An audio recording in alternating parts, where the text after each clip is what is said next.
Yeah, sir. Yeah, Yeah, I think we are good to go, sir. we're good to go. Good. Yes, sir. Thank you very much. Astosh, you started recording, right? Yes, sir. Yeah, I I think. did. You make me feel like I'm a film star. Here you go. I think you have already shared the screen, Arvind. I've got the screen sharing thing. It's sharing. You can see my screen. Yes. Not Yes, your sir. screen. The Yeah. So join the live Zoom demo. Demo screen is visible. yeah. Okay. So That you'll have to open that folder, sir. yeah. Right. I'm going to start talking first, and then I'll. No, you can close this. Yeah. Yeah. I'll close this right now. Yeah. Yeah. Good to go. Here we go. See, there is this gentleman here who used to work with me, and he's a kind of a computer wizard. I wish I had half his skills, and I would be nicer. Tilak is a computer wizard out here. Oh, really? So thank you all. So- Thank you for coming in. And Sharma, should we start going? Get going? Yeah, I just introduced you. You need no introduction still. I don't think we do. It'll be very sad if you had introduced me. Sorry. So let me not waste any time. You go ahead. Sorry everyone, and thank you for the patience and thank you for waiting. So this is supposed to be a story about the kind of journey that I did in photography all these years, and it's very funny. But my photography started with the Andhra Pradesh Photography Society. As well, a little bit of the ground rules of what photography are were taught to me by in the basics class of photography, which were conducted by PPS. But prior to that, if you don't mind me preambling a little bit and talking a little about how I started off in cotton here, and I will tell you what things happened in the course of my life as I started doing photography. And so I started when I was in intermediate, somewhere around that time, and my father had a. And when I was a little child, my father had gone to France for a couple of years, and he got back a camera which was kept in a cupboard, in a steel cupboard. And because the camera was a very valuable thing, and anything valuable in a middle class house would always be kept in a steel cupboard. And that's what it was. So somehow I managed to steal that camera once, and without them knowing, and I hid it under a mattress and took it out and started figuring out what it was all about. But till that time, the only thing that I wanted to do in my life was to join the army. And that was still completely the one and only thing, the whole focus of my life. Then I cleared my NDA, but medically I got rejected for substantive vision. And strangely, I became a photographer after that. Photography was a very happy accident, actually. You know, I never knew after not making it into the army, into NDA rather. I didn't know what to do. I finished a BSc with maths, physics, and chemistry, and I cheated my way through the exams and passed. And all the time I was involved with sports and stuff like that. So somehow I was just meandering in my life, and I wanted to get into Film and Television Institute. So my life story was always waiting list number one. So any exam that I wrote, I would always be waiting list number one, and I would never get into the course. So this is the truth. So it's a little disconcerting, but all through, I never ever thought I was going to be a photographer. But photography, because you never even got cameras those days. To buy a camera, it used to be so difficult that I remember a friend of mine and I, we used to go to Lakdi Ka Pul at 5 a.m. And there was this restaurant there under Rajan Babu sir's studio. There was a restaurant called Ganga Jamna's Hotel. And they used to serve chai early morning. Ganga Jamna, bazu mein there was a Rani Hotel also. So we would buy the newspaper, because there was a newspaper collection center. Deccan Chronicle used to be delivered over there. So every Sunday, we'd be there religiously early morning at 5:15, pick up the first paper, take it into the tea shop, read the paper, read the classified to see if any cameras were up for sale, because you did not have a camera available off the shelf like you have it today. So then we would go out and make an offer to people and pick up the cameras, or if we could afford it. And typically, this being Hyderabad, I remember we went to somebody's house in Tarnaka at 6:15 in the morning. And by which time somebody else had already gone. That's how desperate we were for a camera. Somebody else had already gone. And I mean, it's for the youngsters, I'm sure they don't even sync with this, because you can walk into any of the photo goods store and pick up a camera that you want, but those days there were no cameras available at all. And buying a zoom lens or buying any kind of accessory for it was like phenomenal. So I went to this place and I said, we saw a very nice Pentax set, Asai Pentax set, and with a couple of lenses and all that. And he wanted 26,000 or 23,000 rupees per day. So we said, would you consider if we negotiate a little bit? We were very polite guys.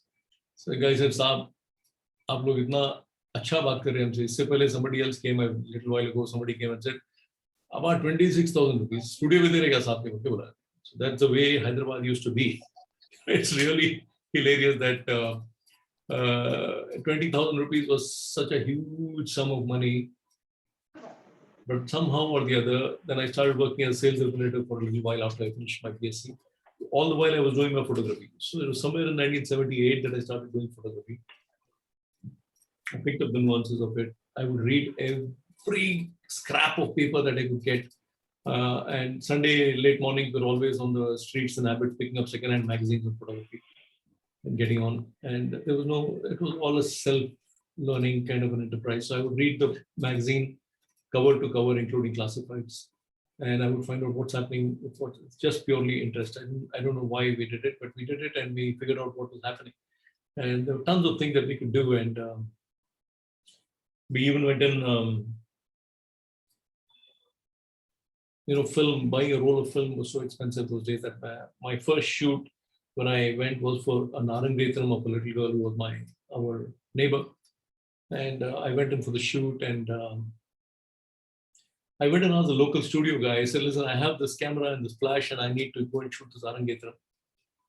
What kind of aperture should I keep? He told me he'd shoot it at f8 and f11. That was a 2-cell flash that would throw out barely any light. So obviously I got a bunch load of underexposed negatives and the underexposed negatives somehow, I felt that day that life wasn't worth living. It was quite shocking, but subsequently then I met Gulab Chenji. He told me that you can use hard paper.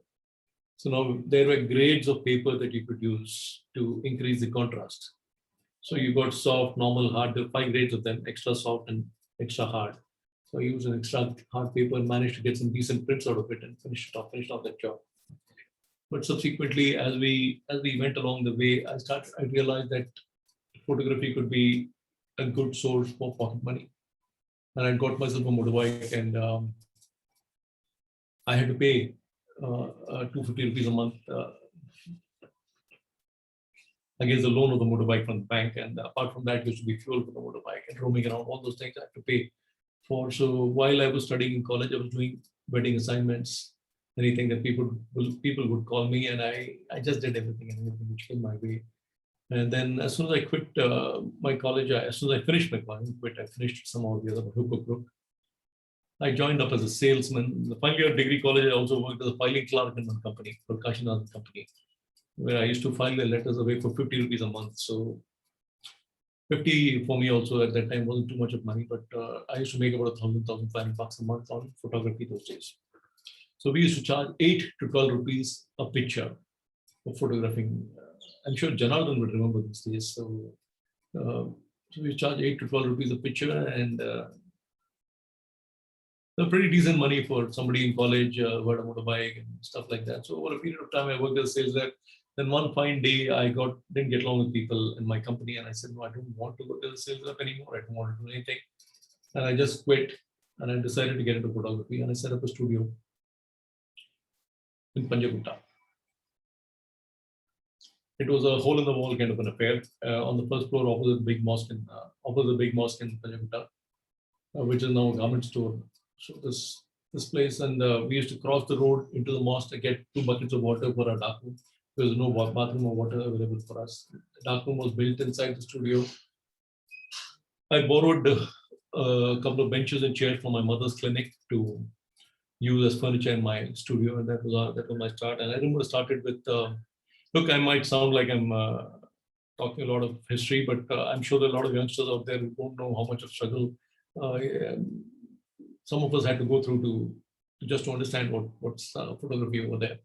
So just bear with me for a little while. And so when I opened my studio, I remember I had 56 rupees or something like that as in my pocket. That was all the money that I had. That was the working capital that I had. And I went around getting, for people who came to visit me in the studio, getting soft drink from the next door bakery and offering it to them and stuff like that. But end of the day, I didn't have any money to pay the baker. And a friend's father came in and gave me a gift of 116 rupees. That was my working capital. And my first shoot came 3 days later when some girl came up with wanting to do, she was planning to get some plastic surgery done for her nose. So she wanted a picture of her nose literally. I did a bad job, but I got paid for it. And I'm ever grateful to that girl who came that day. She helped me out with this. So over a period from that time onwards, it was always, I in a couple of years, I realized that studio photography of trying to do passports and stuff like that is not for me. So I shifted my studio into an apartment and I built a nice background and I worked things out. Incidentally, all the things that we take for granted when we talk about soft boxes and multiple kinds of lights were not available to us those days. So I remember making a soft box. I used to sit down in Sanat Nagar, I'd find these sheet metal workers and make a sheet aluminum box, really big, and instead of a table. And I rigged up a plate on it and I connected about maybe a dozen bulbs inside, big ones, and put an acrylic sheet and put it in. It was like a light box. That I used to use as a soft box. Somehow to hold that soft box would need a Hercules kind of a person to hang on to it. So, but we would do it. We were all doing it and that kind of stuff which happened. So whenever I read these magazines and stuff like that, what I'm trying to say is that these are things that nobody taught. These are things that you kind of figure out when you're shooting. So I was shooting this, I was shooting a telephone instrument. The telephone instrument is a telephone, not the mobile phone that you have. It used to be biggest stuff, and somebody had come out with a brand new telephone. Having a cordless telephone was a status symbol in some houses those days. And so the telephone instrument came to me for a shoot. So I put it on top of the softbox and shot it with the light coming out from underneath. So it created a kind of shadow with lighting. And I put one more softbox. It was a soft crate, not a box. And I used it that way and shot. And so life went on and on and on. And over a period of time, I've been shooting tons of things. And along the way, somebody once told me, listen,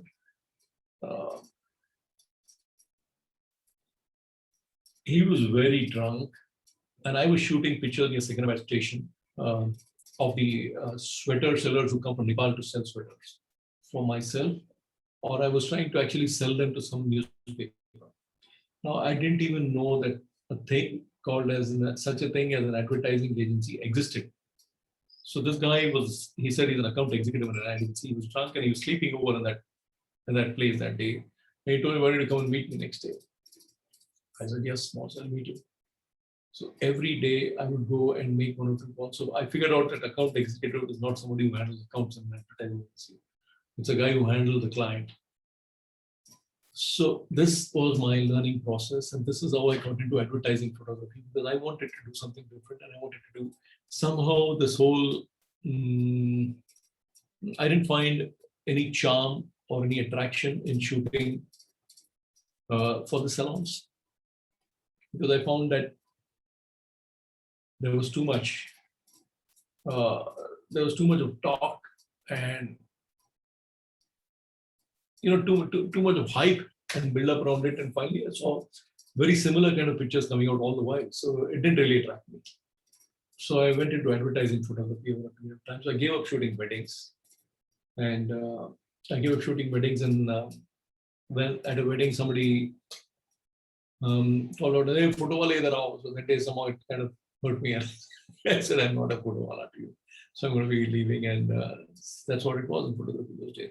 But I genuinely feel that, when I started doing this kind of work, I used to go out and do trips every morning. I had this boy called Prasad, who's now a photographer of his in his own standing. And so Prasad, I used to leave him in my studio. And I used to go out on the motorbike meeting people and telling them, listen, I'm a photographer. I'd like to, if you have any work, let me know about it. So if you have any product to be shot, an industry to be shot. So in the language of doctors, I was a general practitioner. So anything which came my way, I would be doing. I would do industry, I would do product, I would do food, I did people, anything, whatever came my way. I just had to make the money enough to pay the rent and my salary. So that is about my fuel costs.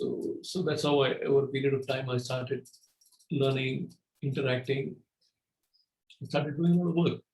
And strangely, I never, ever felt I'm doing something wrong. I never felt, man, have I chosen the wrong line? Because I always wanted to be in the, when I was doing this and I was doing this, I did do a lot of other things parallelly. I also did, I was a distributor for WD-40. I was the first person who started off probably the first person, or maybe definitely the first person who started off the packed lunch deliveries to offices in Hyderabad. So at that time, I used to run my studio in the morning. Immediately after that, I'd open the studio, go to the kitchen and check out if the cook and all is not there. If the cook was not there, I would do the cooking for about 100 people. So these are things that I've done over a period of time. So I guess all these things have come together in a sort of way that when I do so much of food, I've become so impressed. I'm so fond of food that I shoot a lot of food.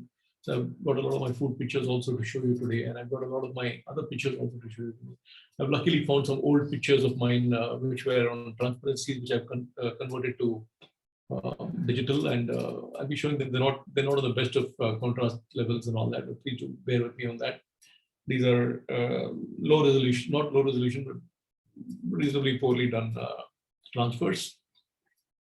So this is my life, and along the way, when I went over and started doing this, then I must have shifted about my studio about 10 times in my life. I remember Rajan Babu sir asking me, I hope all of you follow Telugu. He says, "Enti babu nuvu itla Pilipilalo illu marinattu nuvu studio maartunte nee business debadinada." It's like, kitten keep changing their homes. If you keep changing your studio like that, won't your business get affected? It never hit me. For me, it was never a business. For me, it was always a question of, I realized that when I did a great picture, something which I really liked very much what I've done, and I used to sleep really well that day. I also realized that those days we were doing black and white work, and color had just come in, and so I got myself a color enlarger without knowing anything about color. So I put up the color enlarger in my dark room, and for 3 days and 3 nights I was in the dark room. I'd just go home, have my lunch and come back, have my dinner and come back, and work day and night in the dark room just to find out what it is. After 3 days, I kind of figured out what filter gives you what color over there. Because there's nobody, no book, no Google to teach you what to do. The plus point of all this was that after this, very few people could tell you anything or take you for a ride in your business. So like when I started shooting on a 4x5 inch transparency film, I made my own thermostat. So when you're processing color transparency, this slide film, as we call it. So we used to have these 35mm tanks, and we used to load the 35 and 120 spools and load them in the dark and process them. My thermostat was plus or minus half a degree accurate, dead on accurate. So I made it myself. And my processing was I was very, very happy with it. Most of my clients were very happy with it. And parallelly, then I got myself a 4-inch by 5-inch camera, a view camera. So to shoot that and to process that, the film were always sent to either Bombay, Delhi, or Madras or Bangalore. No, I don't think Bangalore had a processing lab. Bombay or Delhi were the 2 labs as far as I recall. So they used to send it there, but I had no interest in sending it to Bombay or Delhi. I said, if it's the same chemistry, why am I sending it there? So I bought myself a 10 pack, a 10 photograph pack, which used to cost about $1,000. A lot of money those days, $1,000. And I had to process this film. So we loaded, shot, and processed it in every possible way in the darkroom. We tried it in the open tray process, where it had a lot of scratches and some amount of fogging, because no darkroom is always perfectly dark. And then finally we put it in a tank, and it would, we tried to break it, it would scratch again. So ultimately, the solution comes from common sense somewhere. I took a little bit of sticking tape and pasted it on the non-emulsion side of the sheet film to the inside of the tank, and we processed it, and we got a perfect transparency. That was a 10th frame. So these are things that happen, which nobody teaches you. So of late, when I see a lot of youngsters coming in, and they come and ask me, so I'm very, very happy to be able to share my knowledge with them, or when I look at their work, I appreciate what they're doing, or I tell them exactly what's right or what is wrong. Or sometimes I tell people that, I'd like you to continue this because I know he's making a mistake, but if he continues to make a mistake, that way he'll come to the truth in a different way. So there's always a multiple line solution for any problem. So when you're doing advertising photography, it's always it's like, 4 can be 2 plus 2 or 2 into 2 either. So either which way you come to the same solution, you come to the same answer. So it's a problem sorting situation. So I've had over a period of time, I bought myself a set of 120mm cameras, 2 sets of actually, a lot of 35mm 4x5, used all of them till then I went in first into a digital. When digital was introduced, there was this small gadget which attached to a computer, which could record off the computer onto a film. It would expose onto a film. So each frame of 35mm film was exposed for about 4 minutes. And whatever you create on the computer. So I put a picture on it and I put some text on top of it. The picture came out incredibly pixelated. You could barely make out what it was. This I remember was for my client Apollo Hospital those days. And in fact, Apollo, when they opened up, I did the shoot for them. Tata Cellular also, when they opened, I did the shoot for them. So many of these people. So the pixelation all made me think, look, I like to be ahead of the game always, but that was the first mistake that I made. I thought that digital would never, ever catch up with the quality of film. Because I'm the guy who's using 120 4x5 large format films and shooting with that and learning so many techniques of shooting with it, learning how to give the depth of field in sharp focus. Now those things have all gone out of the window. So I gave up digital for about a good 5 years till somebody gave me a basic camera, told me to buy a basic camera. And digital I bought was, if I remember right, it was a 350D or camera. Then I realized how beautiful digital is involved, and since that time, all my other cameras were into the cupboard, and I think I don't have something also right now. So along my way in my journey, I'd like to share some pictures with you right now. So let me try and see how I can share my screen. I am screen sharing right now. Right. So as I open my pictures,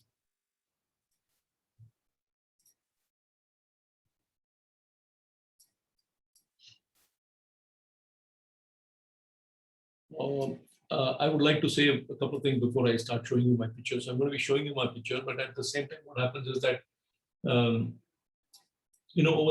I started doing photography, I realized that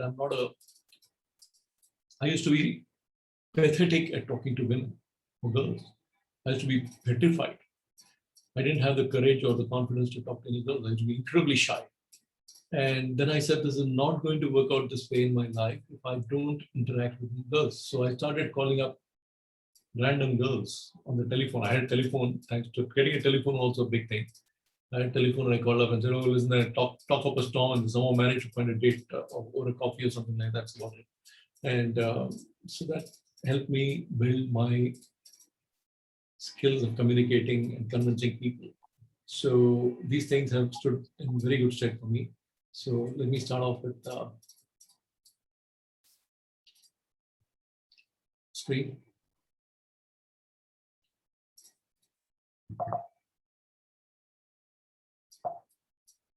Are you seeing a lot of pictures on the screen?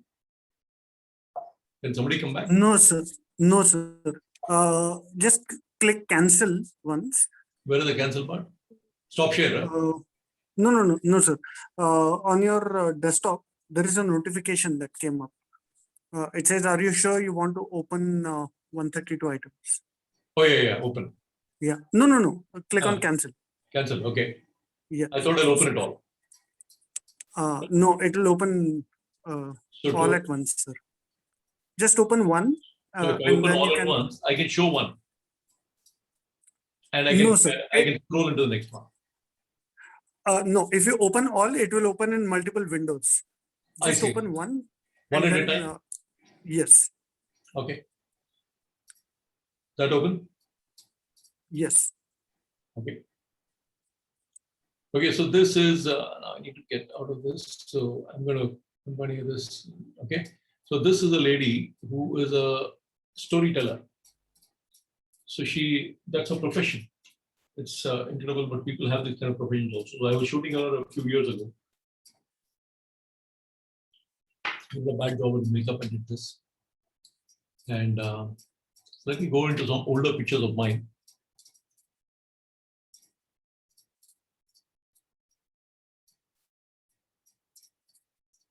Yeah, let me go into some film-based pictures from that time.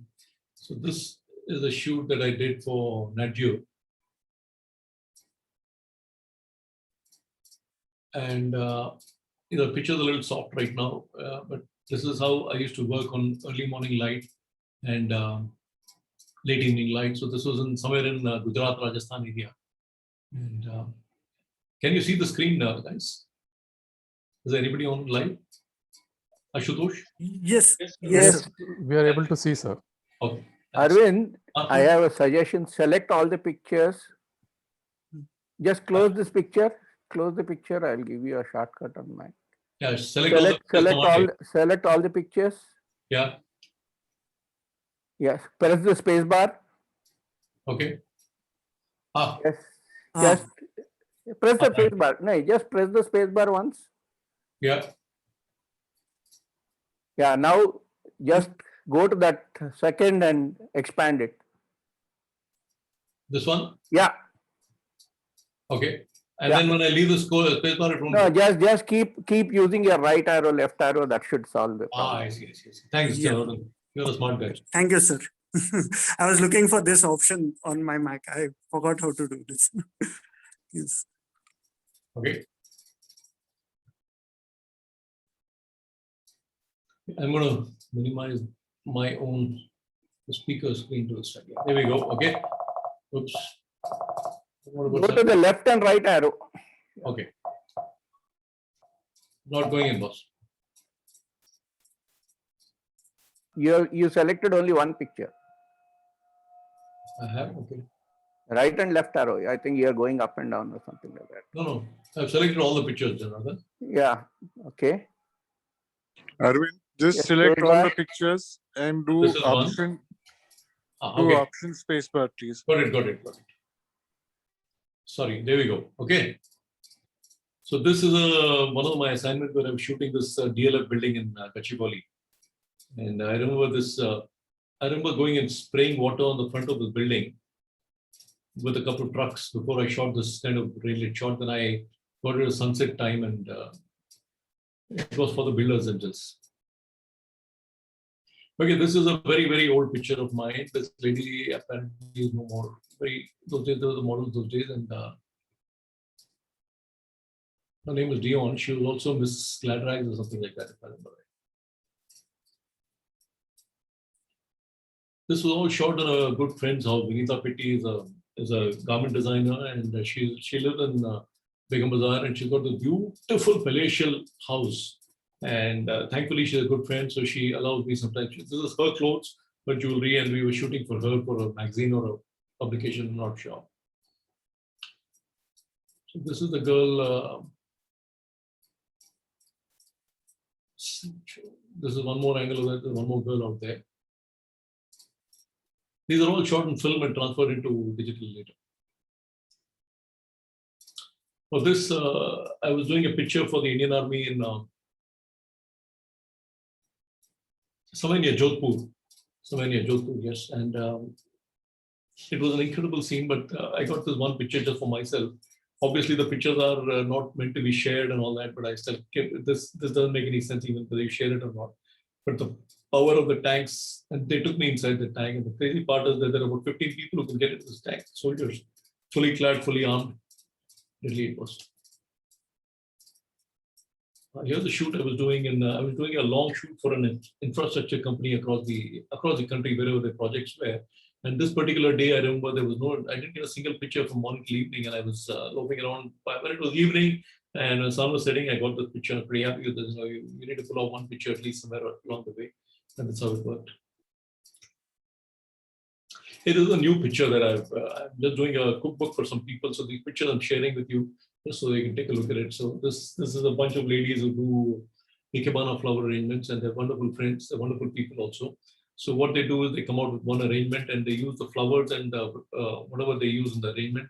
The part of it is used in the recipe which they make these things. This is some wood apple chutney or something they made. So this is how it. This is one more picture of the same thing. So this is, I think, tamarind rice or tomato rice or whatever it is. But then the light that I put on the side, you're just fooling around. Nowadays, you've got so much. The mobile phone light, I think, is what is lighting up the tomato on the side.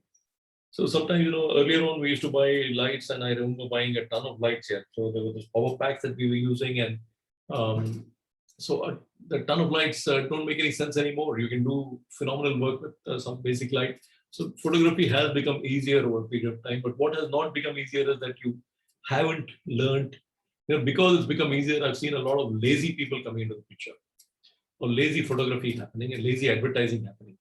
So if we need to change that too, I guess this is a phase, and we'll get out of that soon. Yeah, this is one more picture that I've done for the same book. So these are new pictures which are not yet out. So when I do food like this, so sometimes I do food purely for the sake of making it look irresistibly good to eat. And the other times I do it like this, which is like more like geometry for me. And which makes it, I want people to stop and say, what's happening over here? How's it being plated? How's it being served? So I use geometry over there, the shapes of it, and do these things. So that's what it is. So this is another shape like that. This is some salad with, I think, broccoli or cauliflower or something. So the chef created a very interesting pattern. He said like this. So the ginger birds and the grass on the ground. So sometimes when I see, what I see about food pictures when people are doing food is that they're going for an overdose of props. Or overdose, they say, okay, ye bhi dalenge, wo bhi dalenge. A lot of things they put into it. The simpler it is, the better it is. The cleaner it is, the better it is, my opinion. Now, this, I think, is one of my favorite pictures in this new shoot. It's some kind of a kheer, and I just used, when you have pure white over there, and I use the patterns of, I use multiple What bold I patterns, multiple states and all that Interesting. to this has become really, I'm planning to get a poster done of this, some soup, I think, chicken and something like soup. So I use these two stalks of green to style it like that. And incidentally, I do a lot of styling. I work with some really brilliant chefs. So when I shoot, I know what I need intuitively, I guess. And I just use that and take it forward from there.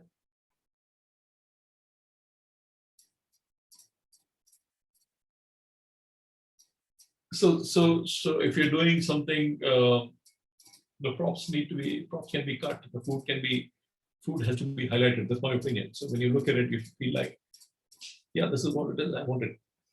Now this is a picture which I did when I put a lot of dry ice on the acrylic tabletop and put some water on it to get the smoke out there. It's a long exposure for the smoke. But unfortunately, I'd like to warn you guys that the dry ice left a stain on the acrylic sheet and or glass sheet or whatever it was. So we managed to wipe it, but I think the stain is there still, and I don't think the hotel people realized it. Like if they realized it, I think they were good about it.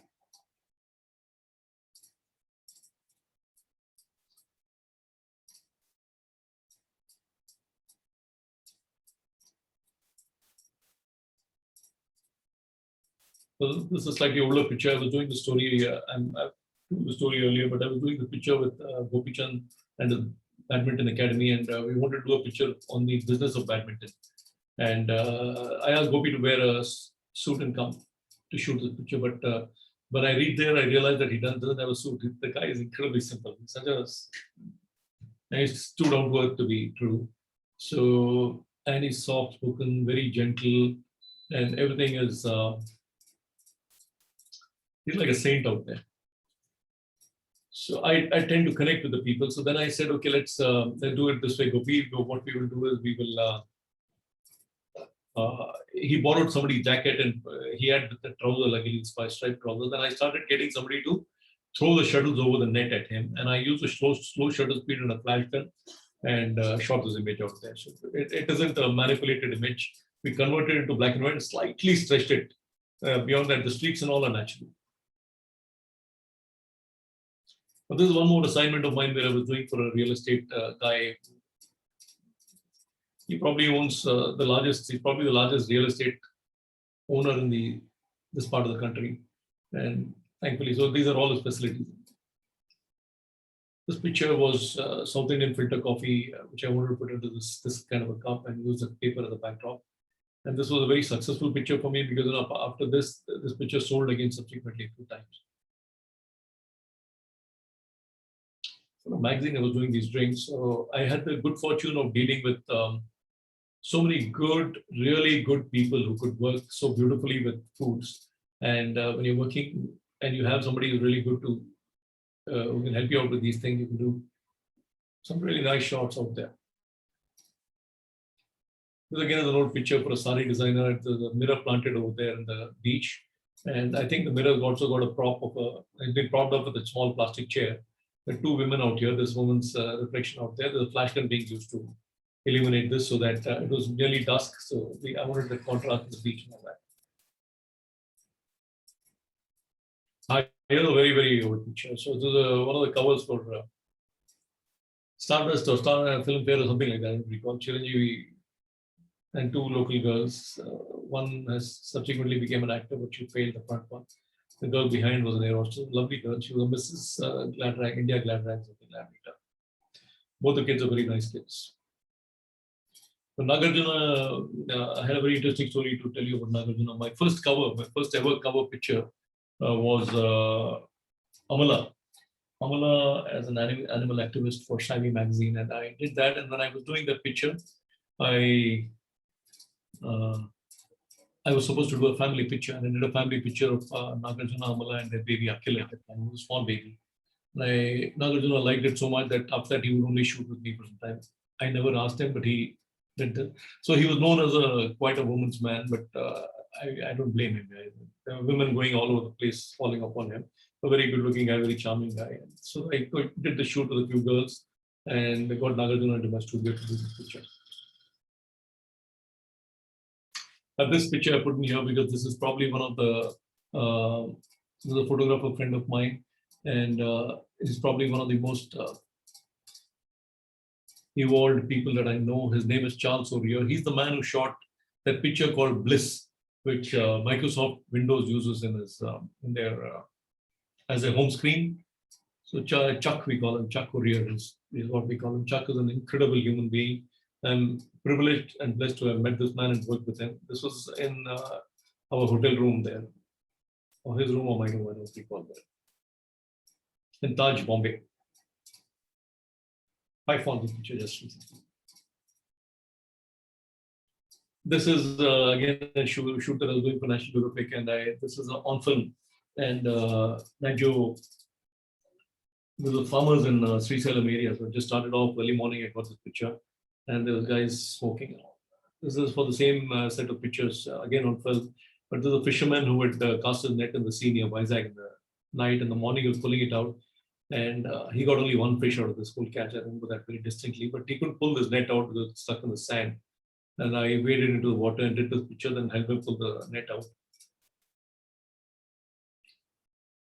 Like the Ayappa devotees, there are Durga devotees, Mata devotees who dress up in orange and wear these lemon garlands and walk all the way to Vijayawada to pray during Durgashmi. It was from the same shoot. So theory is that Nag was a great actor, but I was telling him so many girls pouncing on you. So what would you do? And he come out with these very funky expressions. A happy-go-lucky guy. This again was in Kutch area. And this is, for me, I was shooting these girls and against the wall, and the guy peeping in from the top, bending over, that kind of made the picture what I feel. Same thing, transparency. All these are supposed to be pictures on India. I traveled across the country to get these pictures of India for Nat Geo. So Nat Geo has a very interesting payment schedule. So whatever they pay you a fairly decent amount, and they pay you all your travel, your stay, your food. If you tip the driver something, they'll pay you that also. But after that, they only get the right to use your pictures the first time. Then they return all the pictures to you. And the second time, if they want to use the picture, they will seek your permission and use it. They'll pay you again for it. There can't be anything fairer than that. Unlike here in India, where they'll take the picture and they'll take your half your life also away with you. These are all, this is a Orissa somewhere. Well, this was in Kutch. So those days, this is a 120 mm transparency. We used a double pole fader and shot this tower. This is near Hyderabad for a company called Rockwell India, if I remember right. So I spent the night over there because I wanted to go early morning. So I spent the night in Hyderabad and went early morning and shot the picture. Got the guy to climb the tower there and stand there with a yellow helmet. So this is an early morning shot.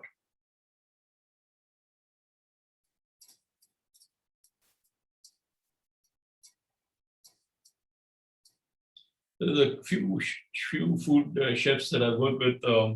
Amongst them, there's this gentleman called Girish Krishnan, who's such a brilliant chef.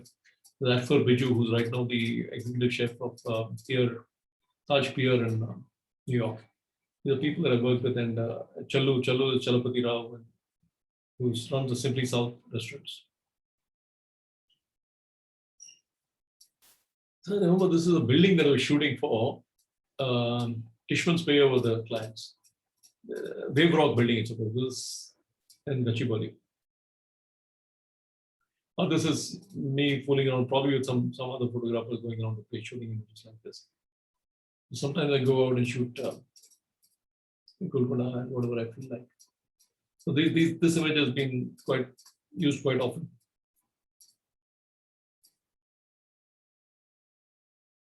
I did a lot of magazine work en route, and this is one of the magazine pictures I was doing, and I realized that magazine gives you a lot more freedom in shooting what you want to do, and that kind of kept me going.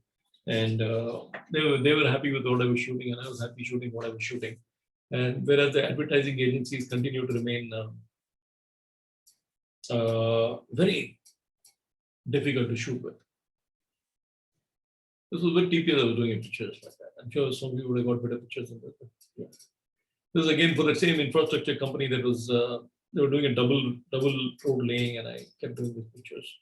This is again in Marriott. There was a chef, was an Australian guy who lit the floor, and I've shown the picture earlier.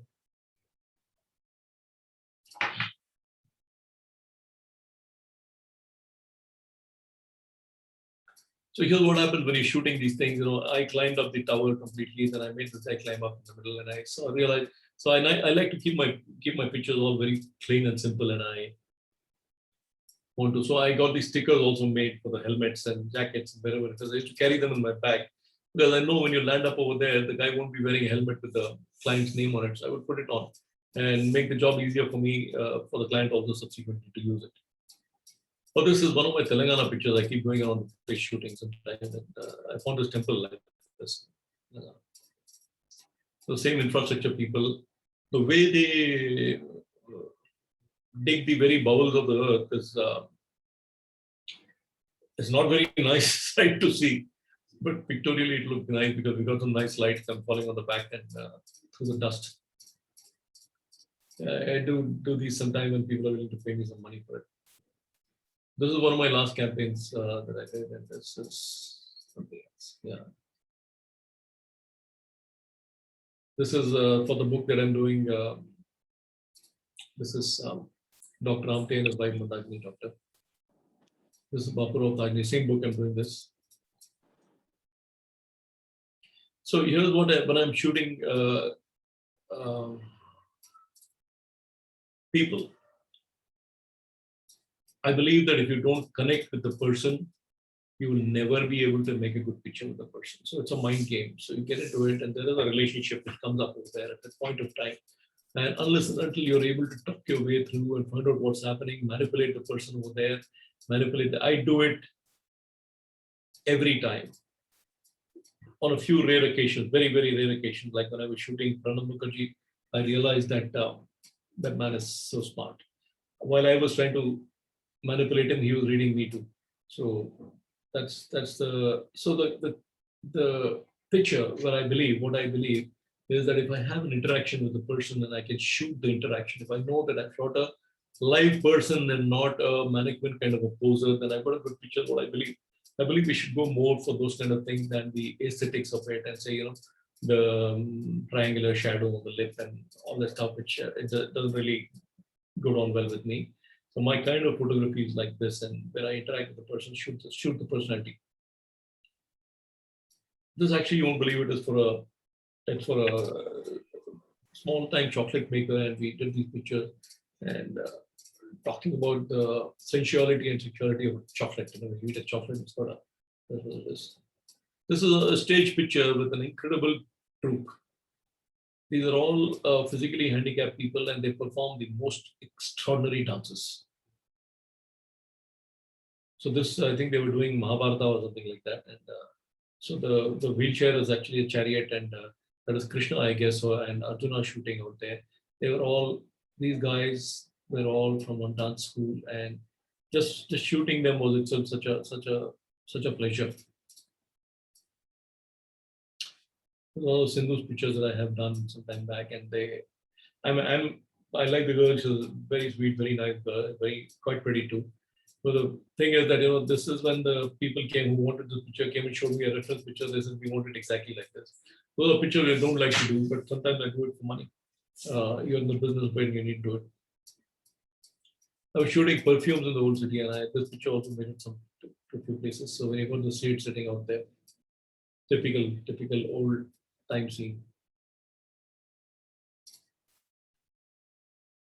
This actually is in the Hussain Sagar Lake, and I like the picture very much because there was a regatta going on. I was standing on the bank and I shot the picture with a wide angle. This is a recent picture that I've done for a company which makes milkshakes. So I think it's a Thick Shake Factory. Thick Shake Factory. They also do these desserts, milkshakes and desserts. There's a friend of mine whose portrait I was doing the other day, and very dear friend of mine, a very good copywriter too. So we're having fun, and I got the pictures. I like this. Yeah.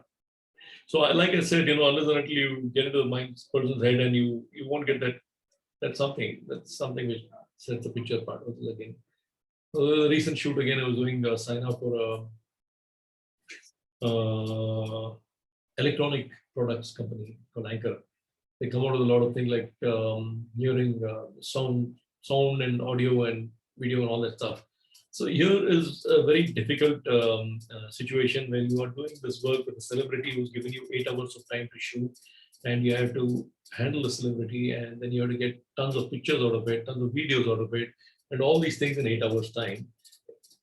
It's something that goes beyond photography. It's more of man management and keeping people in good mood. But this particular time I was not very happy when I finished the whole shoot, because there was too much of interference from the client, and I must confess that it wasn't a very, I mean, I like the pictures, so they've used the pictures too. So this is one more picture like that from the same shoot.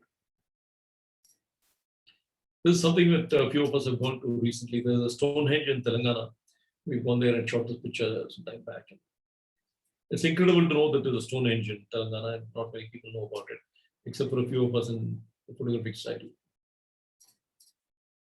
But this is a car that very dear friend of mine who loves cars, and he keeps buying all these cars. Whenever he buys these cars, he likes to come and give me a drive in the cars, take me for a spin. So I shot this car just because it was such a beautiful looking car. So I took it on the ORR, which was unfinished at that time, parked it across the ORR like that. The skies were dark, the clouds were threatening. So I got this whole thing like that.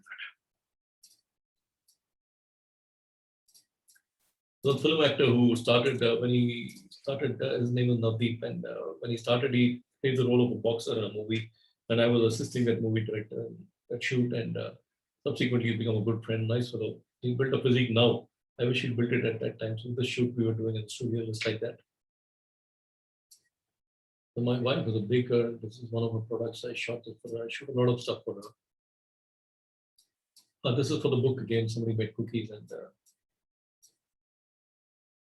sometime back I'd done this set of pictures on the Zodiac Signs. So this is the cancer.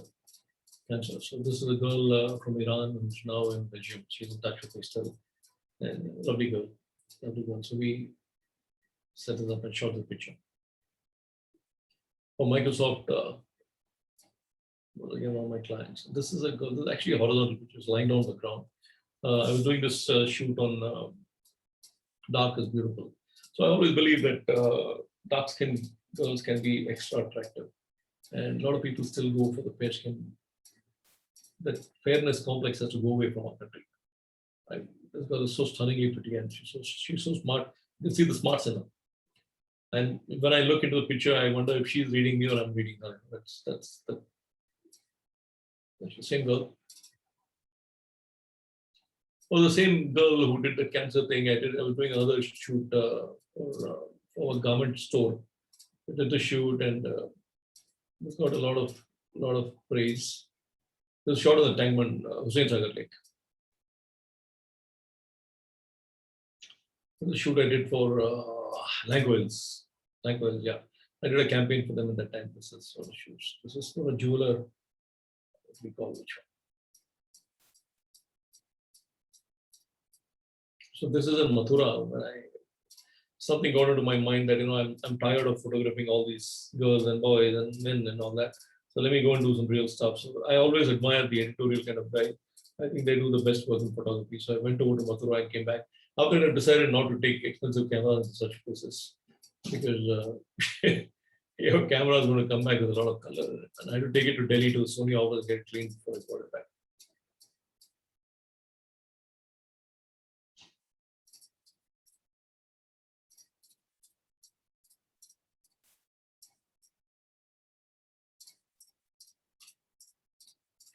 This girl is an actor in Punjabi films. She's a heroine, and I apparently had photographed her when she was a small child. So she came back for a portfolio before she started. She came back for a portfolio and got this shot done. And some of these people, they're so beautiful, and when they communicate so beautifully with the camera, they actually flirt with the camera. So this is one of those girls like that. She's a Sikh, and the parents are friends of ours. So something like that. Those heroines that I was shooting for one of my campaigns. This is my journey where I shoot sometimes, and I'm not very kicked with it. They pay me a fortune for shooting this. So I'm happy with this. Happy with the money, but not really with the picture. So they do it, and you get a celebrity who can act, who can emote, and who can model, and you get your pictures made easier. It was a very interesting shot that I was doing in Rajasthan, and there's a company called Kane India that I was shooting for. Kane is an international Scottish company, and they were making a pipeline from Barmer in Rajasthan up to Bombay. This is a pipeline. It was an exothermic. It's a double pipeline. So there's a chemical inside. There's a lining and a chemical inside, which once you pull the sludge out from the petrol, they struck oil in Rajasthan. This is being transported in these pipelines because the chemical reaction would make it hot and the sludge would move. So because this was in Rajasthan and I saw this guy doing the welding in the morning, I made him come back in the evening. And I hired a couple of camels to walk in the background to make it look like Rajasthan. The shoot that I did for the launch of the school. So all these boys were actually sitting on a plank, and two people were holding the plank up. And we shot the picture out there. The same school. One more for my wife quickly. Same thing, a light green oven. I've done so much jewelry shots, I don't know who. So when I do these things, I'm not really particular about saying that every detail has to be visible. Again, I'm the guy who goes more for the mood. And if I find that the picture is attractive and people want to look at it and get up, then I think it's a successful picture worked. Whereas if you show it in all fine detail, it's not a catalog. I don't want to do the catalog shoots anymore. This is a jeweler who's done some very interesting jewelry with, she'll pick up old, broken down jewels, buy it up and redesign it into something like this. So I put it on the kettle and shot this thing. This is the one. So shooting Lakshman for his book cover, he wrote a biography called 281 and Beyond. And so I told him to not shave and come, because everybody knows you, Lakshman, as a clean, good, nice, honest kind of a guy. So I'd like people to know that you're a man who's got a stubble too. That's what we did. The pictures what came out. But Lakshman went and got the designer to polish his teeth up in that thing, so it looks like he's put happy dent on his teeth. So we had. Recently, I've been doing a set of books. I've been doing a book on golf courses and high altitudes in South India. This is one of the pictures. One of the perks of getting being a photographer, and you get a paid vacation like this. You go to these beautiful, beautiful places and you shoot in these places and get back. The book is being launched on 16th of August, I think, this year. These are golf courses where you can see. I think golf is the most beautiful part of golf is the walkways. The pictures from that book. This for a designer that had done this set of pictures. She was a couple of years ago, I think, or a year or two ago, 2 years maybe.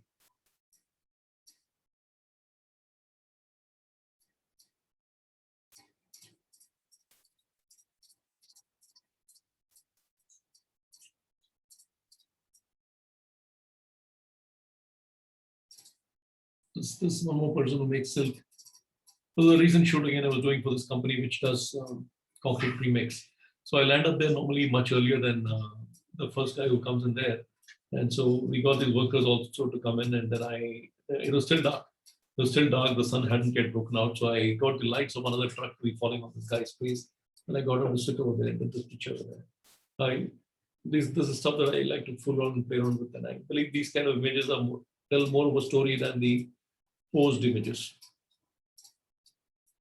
Between the short actually. The recent shoot of a very old friend's daughter. She's a model now, she's an actor, one of the brilliant kids who does working in Caltech, I think. I'm studying in Caltech. Same girl. Her father is a big time movie director. It's another girl that I shot some time back. She was a girl who was a storyteller. With this again was Vinita's house, and this I was doing a program on television, and for this I was shooting these people, and Vinita gave the clothes and a house to shoot. The girl called Sharon over there, so I did this picture in a corridor over there. We'll come back here. I don't know how we've come back. Have we come back? Yeah, I think we finished, right? Yes, sir. Yeah. I think, yeah. So I will shut this thing down.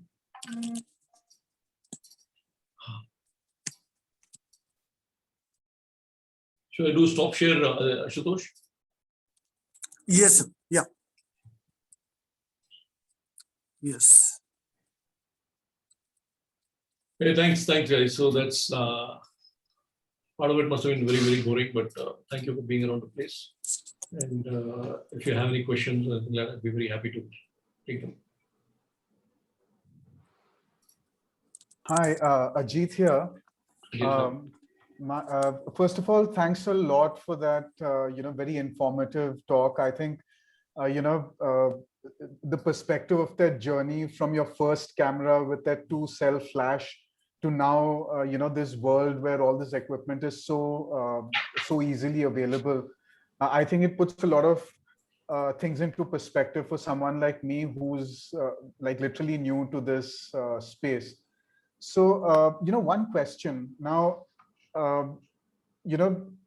taking into account your journey, right, where you started off with film and, the challenges and the information and the skills that are necessary to make a competent image at that time, to now this time with, like really sophisticated mobile phone cameras that do a lot of the work for you. Do you feel that the ease of taking an image and consequently the amount of images that are being put out there are actually cheapening the photograph, taking the value out of it? This is something which I've been tussling with for quite some time. So it's actually we are in a very, very incredible situation where the kind of work that you can do today with a mobile phone and the kind of tweaking that you can do on a picture which you can shoot with a mobile phone. Just give me a second. Kalyan, I'll just call you back. I'm going to talk. I'm giving a lecture. Sorry. So I'm sorry, Ajit. So things have become easier. So people have become lazier. So there are times when I would like to, but there is this old adage which says what goes in is what comes out. So if good goes in, good comes out. If you got lousy going in, you need to manipulate it, you will still get an okay picture. My suggestion to people is to think things out. People have stopped thinking. People have stopped making an effort to come out with a good campaign or good image or whatever it is. So when you're out there, you don't even pause for a second to play before you pick up your camera and start shooting. That I think is the biggest mistake that we're all making. And now that things are so easy, then you think, okay, I have the software to correct it and make it look nice. I'm saying that think that the software can correct it and make it look phenomenal, because you do not want, everybody is coming out with nice. So nice and good is the new average. What you need to do is to go way beyond that if you want your work to be recognized. So how do you want that work to be recognized? Is to do something in your mind first and come out with a phenomenal set of images. You work on a theme, you work on a concept, and you have it in your head, and then go out and shoot. Do not do these things. I mean, it doesn't matter whether you're shooting. This is what I would tell anybody who's starting off right now, is to think, let's say you're shooting a particular person. Where are you shooting? What are the clothes that you're wearing? Can I take that particular person away into, one of my dream shoots is going to be in the salt flats of Kutch. I'm going to go there and do a fashion shoot. I might take an old antique vehicle over there and do it. So these are thoughts which come into my head. So this is the way I think you need to proceed. And again, when you go over there, you don't need a truckload of equipment and stuff. If you have it, nothing like it. If your client is willing to pay for it, nothing like it. But today's clients are very different. They're okay with average, because they believe it better than, it's as good as the nice of the previous years. So I believe that we are sitting on the threshold of breaking through and coming out with some phenomenal imagery. And I think the onus is upon all of us to produce that images, those images. Right. Thank you. Yeah. Sorry. Well, did I answer your question, Ajit? No, absolutely, absolutely. Because, that's something that even I've been grappling with. And, I think at least from the group, that I've taken that step backwards, shooting with a mobile phone 5 years ago, shooting with a digital mirrorless 2 years ago, and now film. So for me, that was an act of private rebellion, saying that, like these 3 pictures that I get out of 136 exposure roll speak more than, 250 pictures on my memory card. So, but then again, you log on to social media and you see something that someone's done on their iPhone and you're like, wow, So, yeah. So maybe to focus more on the story and the concept rather than the technicals of because everybody else is doing it. Everybody else is doing it. Think out of the box, what they say. Think beyond all that. Because of really phenomenal. The urge to do something different has to come in. We've just been following routine stuff. Right. Yeah. Yes.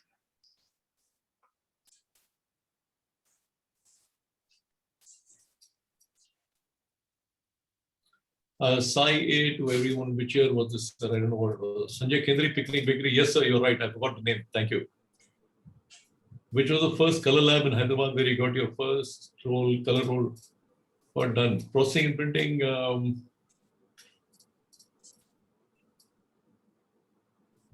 were a few color labs, but finally when I went to Chimalgi, I used to get a lot of my work done with Chimalgi, but there used to be, forget the name, there were some people that I used to get. There was one gentleman called Vinay Verma, Vinay something or the other. Janardhan used to work with him also those days, so I remember going there also. Yes, Focus Color Lab, Vinay. Focus, yes. Vinay what? But there used to be Ganries and Ganries also? Vinay Verma. Ganries came much later. Yeah, okay. Ganries was an Abbott's and Bogolput area. Yeah. Sai, thank you very much. I have done a couple of books on food photography, but on photography, shooting food, but not photography. Yes, thank you. Rahul, thank you. That's a great appreciation from you, sir. Thank you, Jitendra. When do we see an exhibition of yours? Pretty soon, man. Actually, Hussein, there's somebody who's asked me to exhibit. So probably in August or September, I'll be having my first exhibition. I don't have the courage to do it because I believe my work is not good enough still. I'm working on new work, new stuff. I've decided to do some new work just to see if it excites me. I've actually lost the bite. So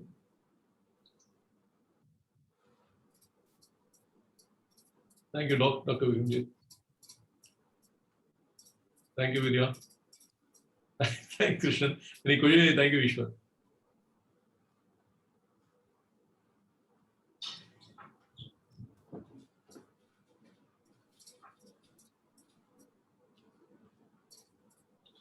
So any of Sai has got a question here. Can I take this question? yeah, please. It says, do you have a theme / concept in mind before you shoot a model? How do you work on the props and lighting? Okay, I would like to have a theme. I would like to have a concept when I shoot the model, but most important thing is that I would like to know the model very well. I would like to get the model to know me and trust me very well. So like I'm saying, it's a mind game. It's not easy to just walk in there and say, okay, go there and pose over there for me. No, I'm not going to work out there. It's much like you're going out there, you want to, let's say you make a sales pitch. If you have a great equation with the model, man, woman, whatever it might be, if you have a great equation, your pictures are bound to come out better. So I go to the point to tune it to the extent that, when I'm shooting a set of models, I make sure that there's fantastic food available on the set.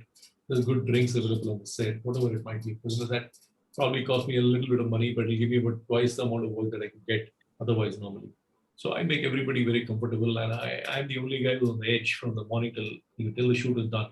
But at the end of the day, the shoot is usually done in a very small window. If it's a celebrity, you have a 10-15 minute window. So if it's not, then you can work for 2, 3, 4 hours. If it's a professional model, you can work for a whole day also. But remember that they get tired and you get tired too. So sometimes you may not get that kind of picture. Any tips on preparation for an industrial product shoot, like sketches or other suggestions? Sudhanshu. Sudhanshu, for me, the sketches usually come from the ad agency. They give me a layout and say this is what it is. Some of the ad agencies are very painful in the sense that they want me to exactly replicate that thing. So I tell them to go and buy this picture. Where do you want to come to me and shoot this picture? So if you hire me, then we need to do something different.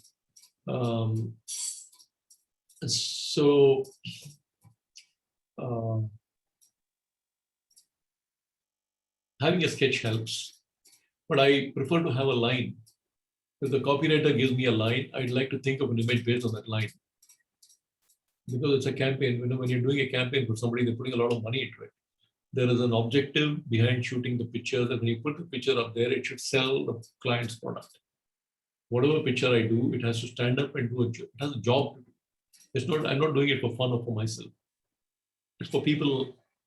Everybody who looks at the picture has to look at it and say, if it's a sovereign man, I'd like to get that sovereign. That sovereign has to register in their head. So that's objective. So sketches, all these things are important. But if you get stuck on that and say, I want to produce only this, it won't work. So of late, I've been looking at some of our members, Suraj Garg, I think he does a lot of the architecture stuff. I love the stuff. I love the way he's doing it. The lines are so clean, and some of our guys are doing some brilliant work out here. Even Manchikanti Prashant is doing some very good food photography. Awesome. Yeah, Ashok, thank you. Sir, of late, a few so-called fashion pictures look like pornish. Where would you draw a line between fashion and porn? See, porn is something else altogether. It's not connected to fashion, but nudity is a part of the fashion world. So like I tell people, some of the girls will come in like, listen, modeling and modesty don't go together. But porn is completely different. It does look, for some people, it will probably affect their senses and sensibility. The human body is very beautiful. If you portray it nicely, it's going to look very beautiful. Let's be very clear. If you have not made your model comfortable, it will show in the picture. And if you are not out there to shoot pictures, but if you think that you're going to have a good time out there, then it will show in the picture. Then you're going to fail. So let's get, even if you shoot some part nudity, some part this thing, like Srikanth, there's a very valid point out there. Some people want to make the statement like that. They want to make it pornish, not pornish. I won't say pornish, but they include a lot of unnecessary extra nudity. Some part of it, it's all a personal choice, Srikanth. I'm sorry, I won't be able to answer much on that because there's a line drawn, like you said, like a fine line drawn. But for me, it evolves as I go along.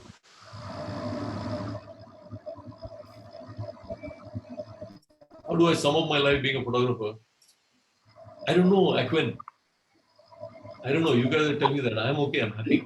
I've done what I've done, and I believe that I still do things which I'm a guy who's very. Right now, I'm trying to figure out things in religion, things in politics, and all those things. It's all a journey for me. So I'm okay. I try to be so a photographer. As a photographer, like keep telling people, as you evolve as a person, your photographs will also evolve. So there's this photographer that I really, few photographers that I really look up to. I showed you a picture. One of them was Chakuria. The other guy is a guy called.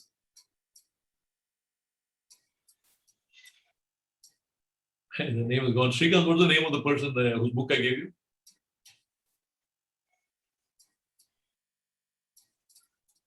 Okay, whenever Srikanth answers. So this man is a loner. He would like to. He does own. He's one of the legends of photography today, and the story associated. He used to live in. He lives in Virginia. I've gone and met him over there, and he's actually a legend, legendary photographer. He shot the Amish people for National Geographic, one of his most popular assignments, and he shot Peru and a lot of other places. And so when he was shooting, he lives in the back of in the jungle. The one fine day he got up and then he saw that he could see the neighbor's chimney far away in the distance. Neighbor had built a house in the chimney, and he says, "This is getting too crowded. Move deeper into the jungle."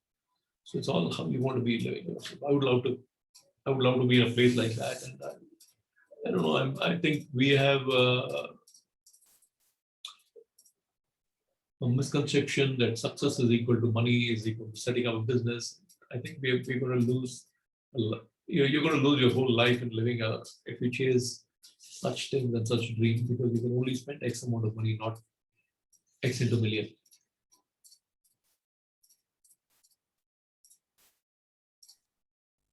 Vishnukant, say, how is that most of the pictures in your model shoot speaks of some story?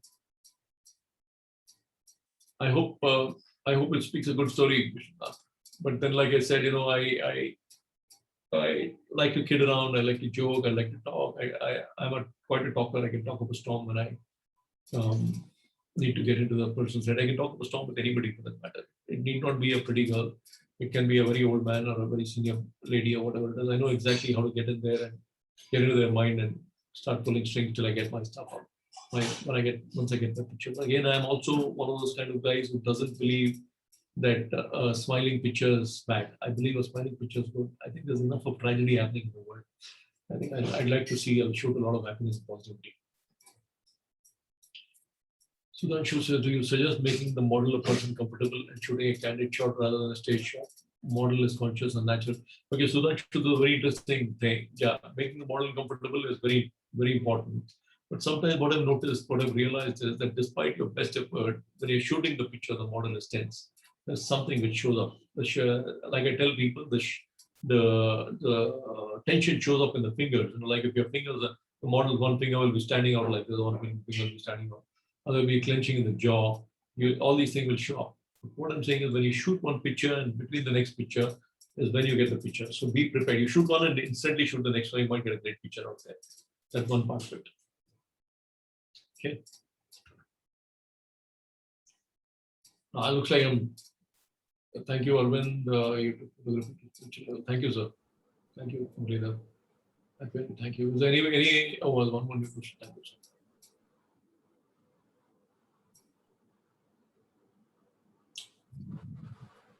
Are we done? Members, do you have any more questions?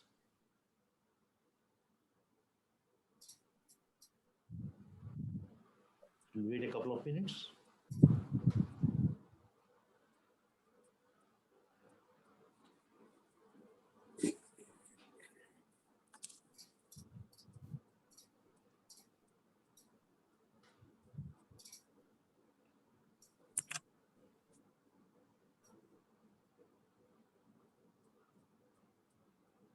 Are we done with you,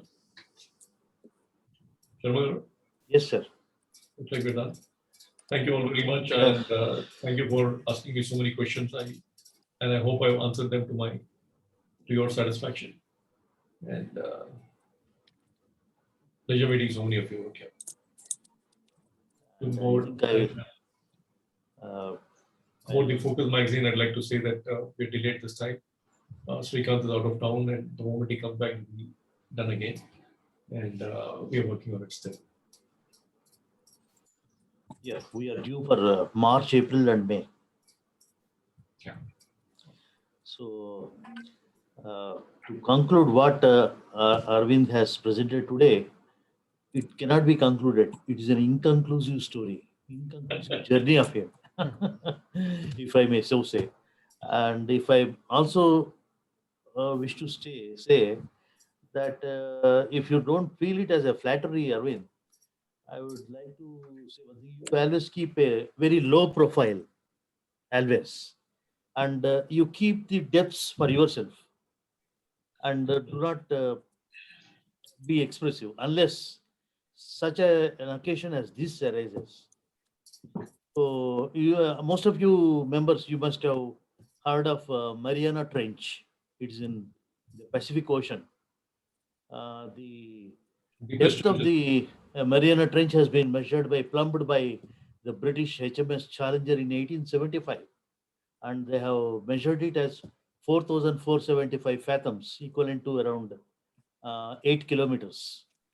So such is the depth of the mind of Mr. Arvind, who goes deeper into the subject, whichever genre he feels like.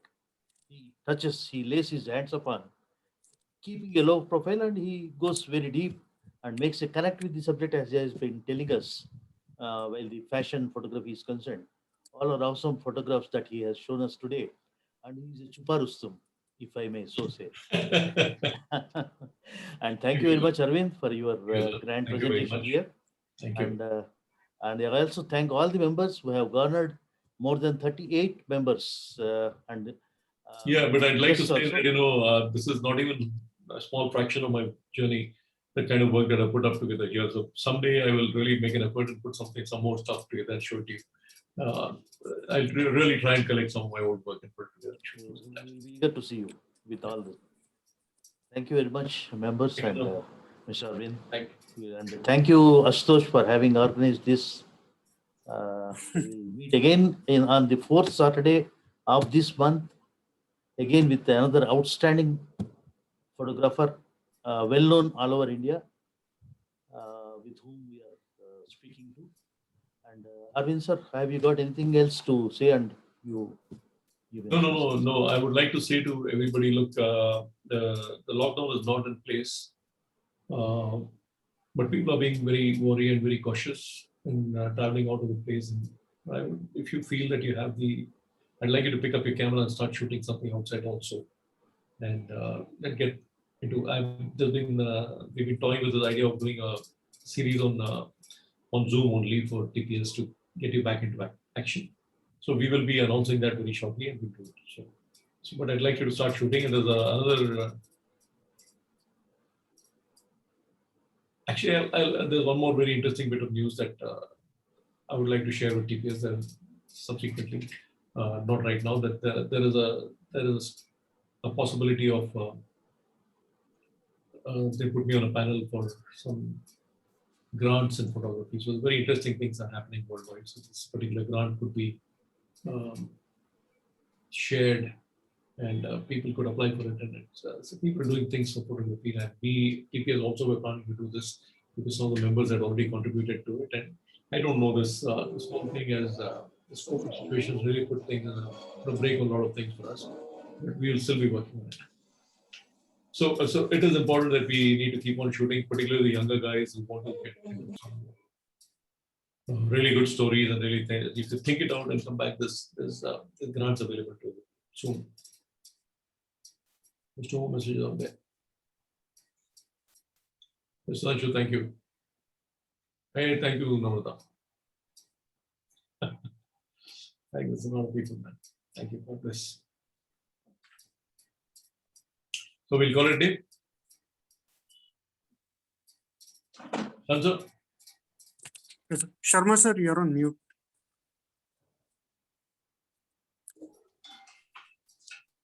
once again, thank you all the members and guests this evening. Thank you very much. We had made our day, as Mr. Krishnan Kalpat was saying earlier. Thank you, Krishnan. Thank you. And wish you all the best, and keep safe and keep healthy. Do not take any risk in these hard days. Please take care of yourself and your family members. Thank you very much. Bye. Jagan Garu, good seeing you here.